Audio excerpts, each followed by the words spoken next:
It started as a routine trip to the grocery store, just another mundane Saturday morning. Little did I know that this seemingly ordinary day would take a dramatic turn. Karen demands I pay her bail after I got her arrested. Here's how it all went down. It was supposed to be an average Saturday morning. However, fate had other plans. Upon entering the grocery store, I immediately spotted Karen, our neighborhood's infamous drama queen. I rolled my eyes internally and made a mental note to keep my interactions with her brief. While in the dairy section, I was startled by a high-pitched, "Oh, hi, fancy seeing you here." I turned to find Karen. "Hey, Karen," I replied, opting for politeness. Making my selections, I left my cart a little farther away. I didn't think much of it until I noticed Karen hastily moving away from it, her quick glance in my direction. Fast forward to the checkout counter, and my heart sank. Money was missing from my wallet. Connect the dots, and the picture was clear. Karen. "Could we check the CCTV footage?" I asked the cashier, trying to remain calm. There she was, captured on screen, reaching into my wallet like a modern-day pickpocket on a high-stakes heist mission. Her fingers moved with a practiced precision, extracting several bills that I had tucked away for safekeeping. It was a scene right out of a thriller movie. Only this time, the perpetrator wasn't some cunning mastermind, but our very own neighborhood Karen. As the incriminating video footage played before my eyes, I couldn't help but shake my head in disbelief. Karen had always been a source of entertainment with her over-the-top complaints about the height of my hedges and the volume of my lawnmower. Confronting Karen about her theft didn't go quite as smoothly as one might expect. She stammered, attempting to explain away her criminal act.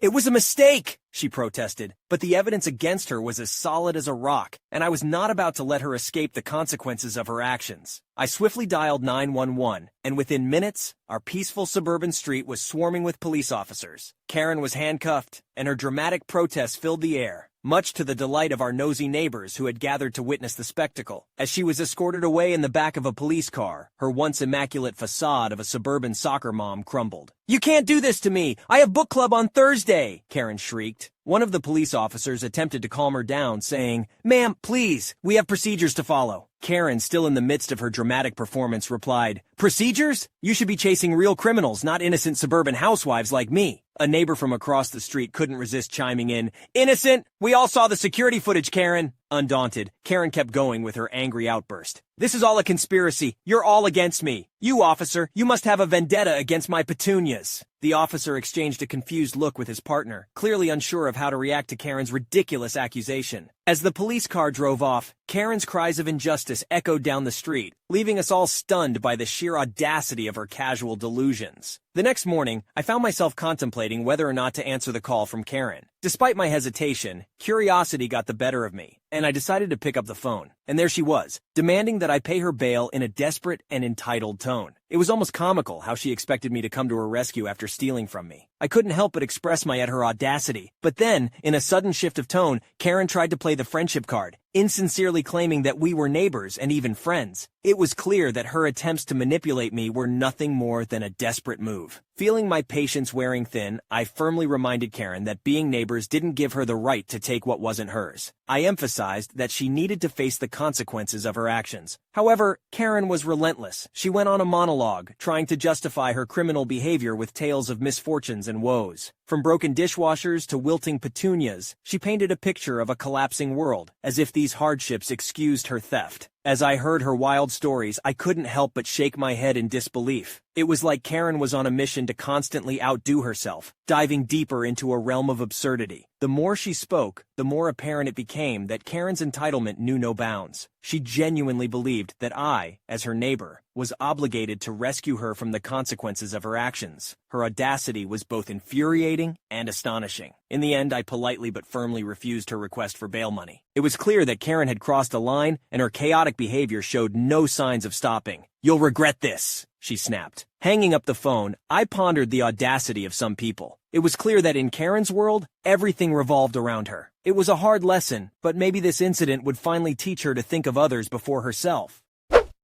The entitlement is strong with this one. Karen really thought OP would come to her rescue after stealing from them? Delusional much?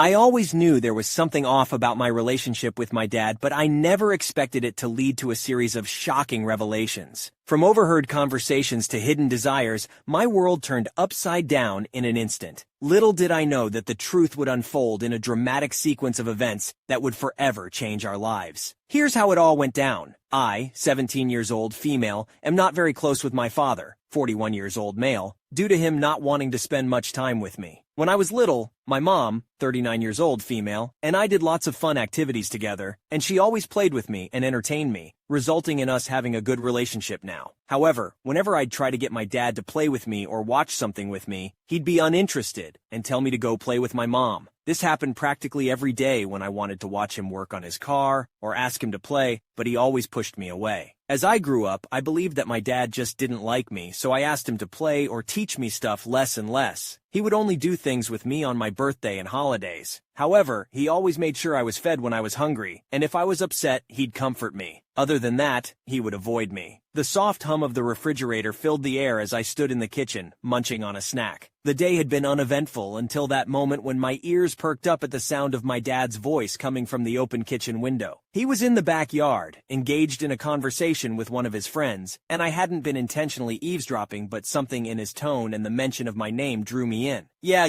it's just, I wish I had a son. My dad's voice carried through the warm breeze, tinged with a hint of regret. I paused mid-chew, my curiosity getting the better of me. What could he possibly be discussing that involved me in this way? I leaned closer to the window, trying to catch every word. His friend's voice on the other end crackled with curiosity. Why's that, man? My heart sank as my dad continued. I never wanted a girl, to be honest. I don't know how to relate to them, and I've never really tried. It's not that I don't love her, but it's just different. My hand holding the snack trembled slightly as I processed what I was hearing. The conversation was intense in its casualness, revealing a side of my dad I hadn't known existed. I felt like I had stumbled upon a hidden chapter of my family's story. His friend, clearly taken aback, probed further. Did you ever talk to her about it? My dad sighed. Nah, not really. I figured it was easier to just let her be. I even tried to get her mom to have another kid, hoping for a son, but she didn't want another child at the time, so I kind of just let her take care of her and I focused on other things. The words hung heavy in the air. I couldn't believe what I was hearing, that my dad had quietly wished for something else, and that it had shaped our relationship, or lack thereof. It was like discovering a secret about myself that I had never been aware of, and it left me feeling a mix of confusion, sadness, and even a touch of anger. From the backyard, the conversation continued, unaware that I was listening. My dad's casual admission had cast a new light on our past interactions, and raised a slew of questions about our future. As I continued to stand there, my snack forgotten, I couldn't help but wonder how I would approach this revelation, and whether my dad would ever be willing to bridge the gap between us that had been formed by his unspoken desire for a son. I went to my room after hearing this. I want to tell my mom how hurt I feel, but I also don't want to cause an argument between them since they are really close. What I should do? Should I ask him about it, or just tell my mom? So a few days later, my mom got home from work, and I waited until she wasn't busy to talk to her. I asked her to come with me to my room, and once we were both in there with the door closed, I told her what I overheard and how I felt. I shared not only about his hurtful words, but also how I felt my whole life with how he treated me like I'm a stranger. My mom was quiet as I talked, and once I finished, she hugged me and told me how she's really sorry. She hugged me while telling me how I'm the best thing to ever happen to her, and that it didn't matter that I'm a girl because she'd love me either way. She emphasized that's how parents should be, and that she'd always be there for me. After a bit, she went to confront my dad, who admitted it. They got into an argument from it, which ended with him going to stay at my grandma's house for a bit. I forgot to mention, but my mom also told me how she's been doing her best to fill both roles of my mom and dad since my dad wasn't. The next night, my dad came home, and my mom was hesitant to let him into the house. However, he said he needed to talk, so she let him in. He, my mom, and I sat in the living room, and he started apologizing for what had happened. He told my mom and me that he regretted what he said and would step up to be a better father to me and make things right. My mom told him that what he did was not acceptable in any way and that apologizing wouldn't fix it. I then asked how exactly he planned to make up for ignoring me throughout my whole childhood and not being a dad to me. I mentioned that I would be turning 18 in a couple of months and would no longer be a child. I also expressed that ignoring me and pushing me away because of my gender was a horrible thing, and I don't forgive him. He started apologizing more and had some tears in his eyes, which sort of surprised me, but my mom asked me to head to my room, so I did. And I could hear my mom saying stuff. And then my dad leave the house again. She came into my room after and told me that she would be not allowing him in our home anymore, and gave me a hug before telling me that she texted his mom the night he left for a few days about what happened. And apparently my grandma tore into him about it and kicked him out, so he had to stay at one of his friend's house. It was a month since that intense conversation between my dad and his friend. I was at home, recovering from a recent accident, and watching some Mandalorian for distraction.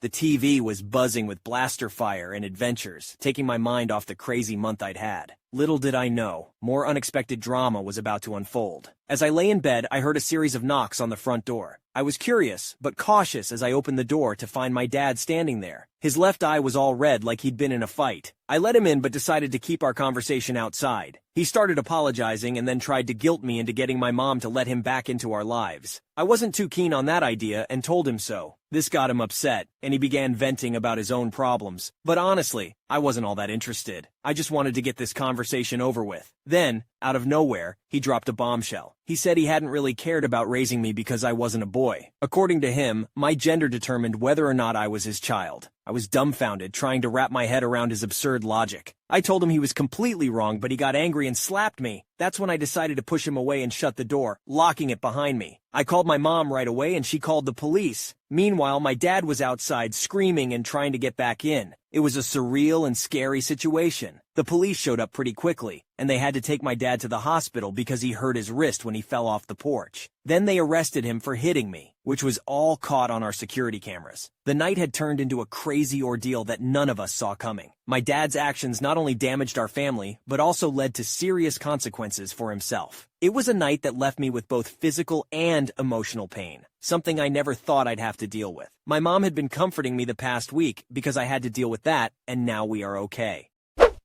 The issue is that he likely understands the process of conception logically. However, he chose to avoid facing his lack of desire for a daughter and instead convinced himself of a baseless narrative. This behavior can be likened to cheaters who distort their spouse's character in their own minds to avoid accepting their own wrongdoing. It is remarkable how far someone can delude themselves into believing these fallacies instead of acknowledging their own faults.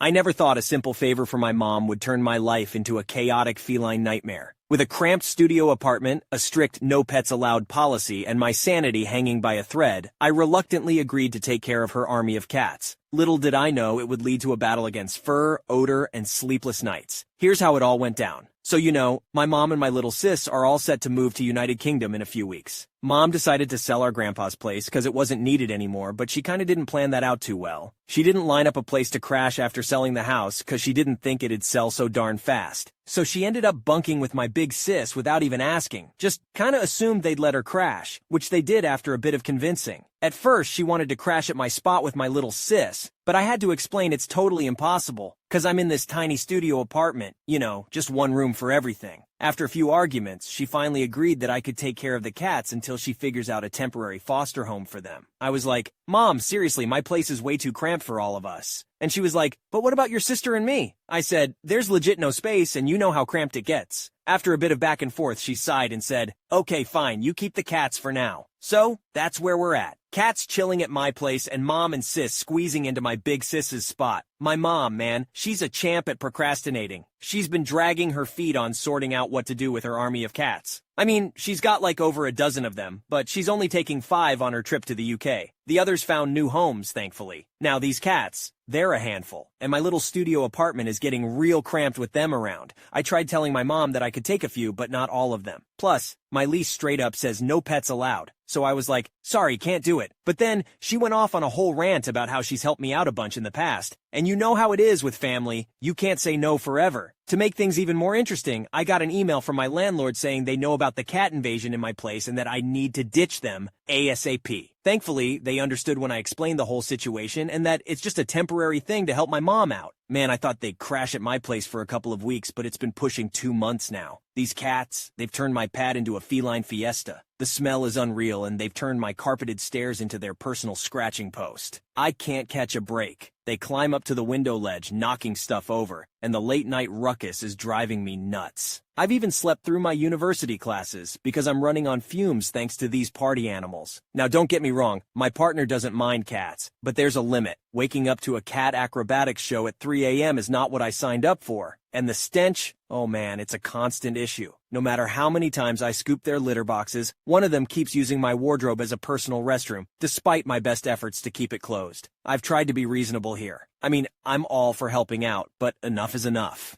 I told my mom that I can't keep these cats indefinitely and suggested checking out boarding kennels. But she's acting like they have these specific, super complicated requirements that no one can meet. I've done my homework on boarding kennels, but she won't even consider it. I've tried explaining how they work, but she's put up this wall, and it's frustrating as heck. And every time I bring it up, she hits me with the family helps each other line. Even my sisters are piling on. The youngest and the oldest, they're both calling me selfish for not being a full-time cat hotel. It's like I'm stuck between a rock and a furball. I'm just trying to get some peace and quiet and not wake up to find my wardrobe turned into a litter box, you know? But somehow, that makes me the bad guy. I get it. Family should help each other out, but it's gotta be a two-way street. I've tried compromising, offered a solution, but they're not having it. At this point, I'm just counting down the days until those cats find a new place to crash, and my place can go back to being my sanctuary. Until then, it's the battle of the fur and the odor, and it's wearing me down. So, am I a jerk for wanting to get rid of my mother's cats? It may be worth considering discussing with your sisters the possibility of them taking in all the cats, since you are facing challenges in your apartment and want to avoid any issues that may arise. If they express any concerns or objections,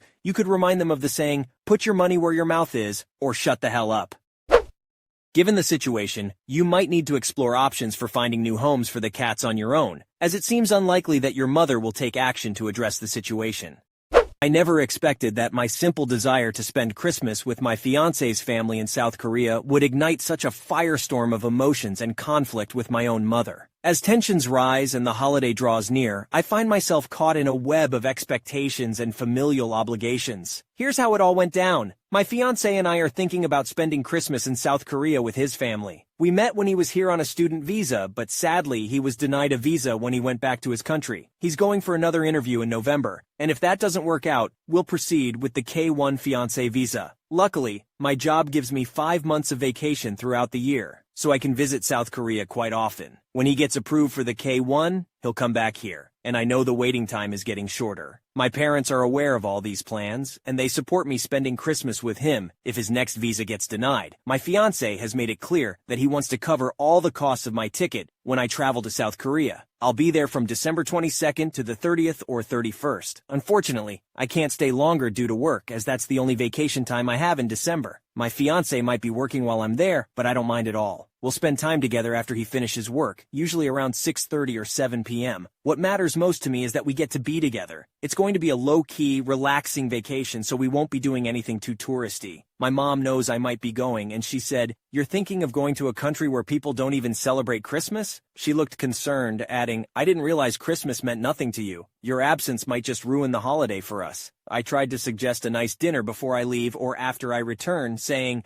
"How about we have a special dinner together?" But she quickly shot it down, saying, "It won't be the same." Frustrated, I asked, "So, do you want to have nothing at all then?" I was just trying to find a compromise that would allow us to celebrate the holiday in some way. To add to the drama, she told me that she mentioned to her friend that I wouldn't be here for Christmas, and her friend reacted dramatically, saying, "No, not Christmas, she has to be here. I can't handle all the theatrics. It's not like my fiancé doesn't have family who probably wants to see me too." I even tried explaining this to her, but she responded with, "Koreans aren't Christmas people, so it shouldn't matter to his parents." She took it a step further, saying, "Your fiancé should be more respectful towards you and your family, understanding how important Christmas is to us." Her concern also extended to his financial decisions, and she worried about our future because of the way he handles money. Then she even tried to convince me to suggest Europe to him instead, saying, "They celebrate Christmas there." And she kept emphasizing how going to Korea would be a waste of money, not to mention how I'd be jet-lagged when I come back. I firmly responded, "It's his money, and it's ultimately up to us where we want to celebrate Christmas." I added that if jet lag becomes a problem, I'll use one of my sick days. Besides, we're planning on having a relaxing vacation, not something too action-packed. The other day, I found myself in a conversation with my dad, and my mom happened to overhear us. I was sharing with him how my fiancé's mom had expressed her strong desire for me to spend Christmas with their family, no matter what. I couldn't help but feel touched by the warmth of her invitation,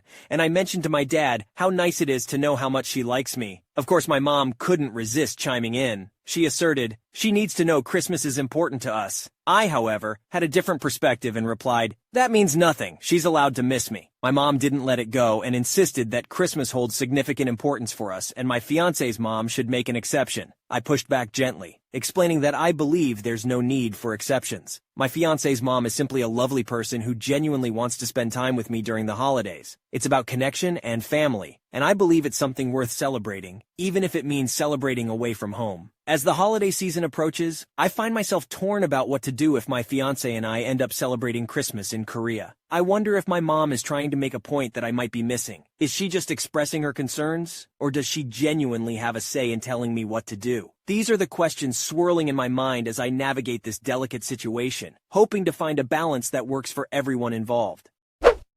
South Korea boasts a Christian population numbering in the millions, actually surpassing the entire population of Canada. Despite this significant Christian presence, Christmas celebrations in South Korea tend to be less commercialized, often emphasizing church attendance and family gatherings over extravagant gift-giving, highlighting the cultural differences in holiday observances. If you enjoyed today's stories, check out the other videos on your screen now. Submit your own stories at you'rethejerk.com. Subscribe now or you're definitely the jerk.